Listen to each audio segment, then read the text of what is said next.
8 تا از بهترین خواص سیاه‌دانه که حتما باید بدونید.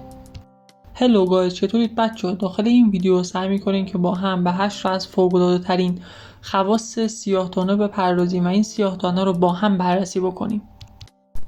سیاه‌دانه به عنوان یکی از قدیمی‌ترین و معروف‌ترین گیاهان دارویی شناخته میشه و در طول تاریخ به عنوان درمان بسیاری از بیماری‌ها و مشکلات سلامتی ازش استفاده شده که در ادامه به 8 تا از خواص شگفت‌انگیز این ماده می‌پردازیم. اولین خاصیتی که داره تقویت سیستم ایمنی بدنه.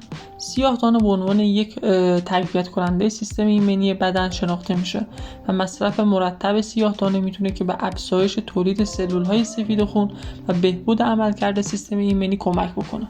دومین خاصیتش ضد التهاب بودنه. ترکیبات فعال موجود در سیاه‌دانه دارای خواص ضد التهابی قوی هستند. این خاصیت باعث میشه که مصرف سیاه‌دانه در کاهش التهاب‌ها مثل آسم بسیار موثر باشه. میرسیم به گزینه سوم، حفظ سلامت قلب. بر اساس مطالعات صورت گرفته و بر اساس مقاله هایی که توی همین زمینه نوشته شده، سیاه‌دانه میتونه که به حفظ سلامت قلب و عروق کمک بکنه. مورد بعدی کاهش علائم آلرژی توی بدن و سیاه‌دانه میتونه که به کاهش علائم آلرژی مثل عطسه توی بدن کمک بکنه. از مهمترین خاصیت‌های سیاه‌دانه محافظت از کبد و سیاه‌دانه میتونه که به بهبود سلامت کبد کمک بکنه. سیاه‌دانه به خاطر ترکیبات ضد اکسیدانی که داره باعث محافظت از کبد میشه و هر آسیبی هم که به کبد وارد بشه میتونه که ازش جلوگیری بکنه. مثلا آسیب‌هایی که مواد مخدر به کبد میتونن که وارد بکنن. ششمین مورد تسریع فرایند بهبود بخشه و خواص ضد باکتریال و ضد قارچ سیاه‌دانه میتونه که در فرایند بهبود بخشی از بیماری‌ها و زخم‌ها خیلی مؤثر واقع بشه و این مورد رو خیلی تسریع ببخشه.